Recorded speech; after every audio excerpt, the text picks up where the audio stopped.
Let's move on to main topic number 2. And our second main topic today gets submitted to us by Jay Master. And Jay Master writes, "Hey, John and Rob.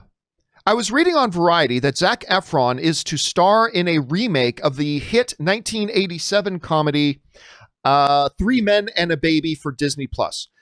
Gordon Gray is producing the remake, whose producing credits include Ben Affleck, The Way Back, and The Rookie. Also, Will Reichel has written the script for the remake for Disney+. What are your thoughts on the remake Three Men and a Baby for Disney+, and on Zac Efron starring in it?" All right, thanks a lot for sending that in, man. And yeah, listen, I am actually a big fan. For those of you who've watched me for any period of time, you guys know I'm actually a pretty big fan of Zac Efron as an actor. He's not always in the best stuff. I mean, that's clear. He's not always in the best stuff. But I've always thought, ever since I saw him in this little movie called Me and Orson Welles a number of years ago, which I believe he also starred in with Claire Danes, I remember I thought, like everybody else, oh, he's just a flash of the pan, the High School Musical kid, blah, blah, just a good-looking face, no substance. And then I saw this little movie he did called Me and Orson Welles, and I'm like, damn, this kid can act. Like, he's really quite good. And despite the fact, he's showing up in 17 again or whatever, yeah, he's done some movies that are not the best. But when he's in something that's worthy of his material, whether he's playing Ted Bundy or he's in that movie with Matthew McConaughey, or whether he's in The Greatest Showman. How good was he in The Greatest Showman? He's fantastic. I'm a big fan of his. Well, anyway, now comes news that we are supposed to be getting him in a Three Men and a Baby remake, which of course brings up the question of who's going to play the other two roles? Who are going to be the other two guys? But we'll save that question for another time. Right now, this is what's being said by the Hollywood Reporter. Efron's boarding of the Three Men and a Baby remake marks a return to Disney for the actor, who became a star thanks to his breakout turns in the High School Musical movies over a decade ago. He can currently be seen in Down to Earth. By the way, I don't know if you've seen any of that show.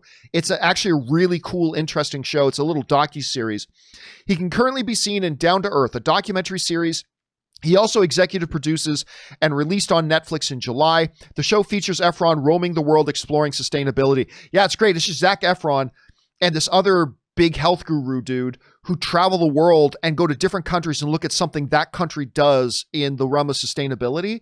That is really amazing. It's fantastic. I highly recommend checking out the episode they did on France and water. It's really quite great. So go check that out. Rob, I'll tell you what, I've always loved Three Men and a Baby, directed by Leonard Nimoy, by the way. Mr. Spock directed that movie. I've always loved that movie. I even really like Three Men and a Little Lady.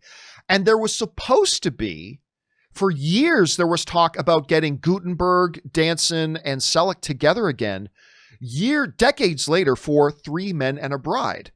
They talked about doing that for a very, very long time, never came to fruition, which is kind of unfortunate.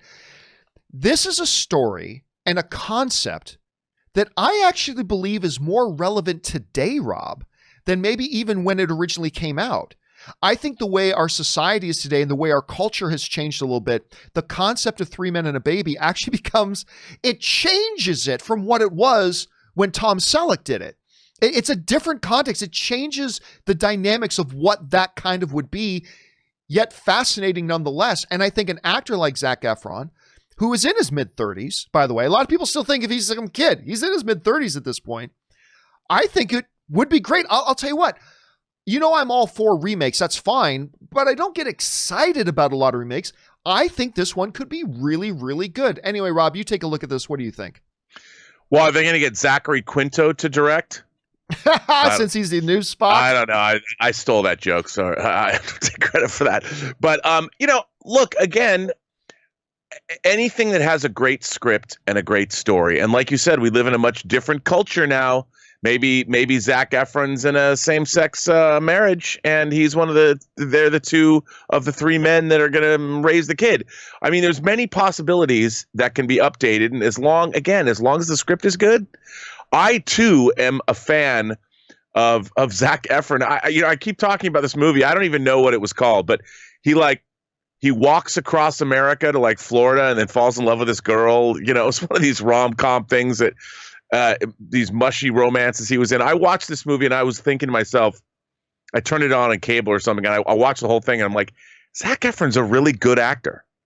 Like, I believe him in this role, even though he was like quiet and reserved. And everything I've seen him in, he's good. And it would be nice to see him in a role where people are like, oh, he's not a kid anymore. He's actually playing his age, you know? And I would like to see that. I think that there's great possibilities. Remember, Three Men and a Baby was a remake of, I think, a French film. Yes, it was. Three Men and I can't remember what it was, but it was a remake of a French film. Yes. Yeah, so hey, why not? Why not remake it again? Just for fun, it does kind of bring up the question then, okay, let's for argument's sake say he's the Tom Selleck character. Who do you get? Now, I'm going to tell you what, I'm a little bit, a number of years ago, he was in a comedy. Zac Efron was in this little comedy, and I'm struggling to remember the name of it. I want to remember it before. Maybe you guys in the live chat throw in a comment here and tell me if you think we know what we're talking about. He was in this comedy with two other guys. It was Michael B. Jordan and Miles Teller, and it did not get received all that great. I actually thought it was quite a good movie. I thought, and I can't remember the name. If you guys in the live chat remember the name of that movie, it was Michael B. Jordan, Zac Efron, Miles Teller. All three of them, by the way, I think are terrific. That awkward moment. Thank you. Lindsay Platt was the first one to throw it in there. That awkward moment was the name of it. It wasn't all that well received. I thought the movie was quite good. It's too much of a gimmick. But if they were to announce tomorrow that Michael B. Jordan and Miles Teller were going to be in Three Men and a Baby with Zac Efron, it can't happen. It would be too much of a gimmick because it's the same cast from the other movie. I'm just saying, that's not a bad trio. That's not a bad trio to do that with. I'd be down for it. I don't know, Rob, can you think of anybody off the top of your head that you think might fit in well there with Zac Efron to do a Three Men and a Baby remake? Chris Pratt and Jake Gyllenhaal. That's not bad. That's not bad. Okay. I mean, I'm thinking about actors in their 30s, you know, and let's see, maybe you want to go even crazier? How about Oscar Isaac and Tom Hardy? Ooh. Although I think Oscar Isaac is like mid-40s. I think he's like 10 years or more older than... Maybe. He might be a little old for that. I don't know. I would just like to see Tom Hardy in some screwball comedy. Well, do you remember the one he did with Chris Pine?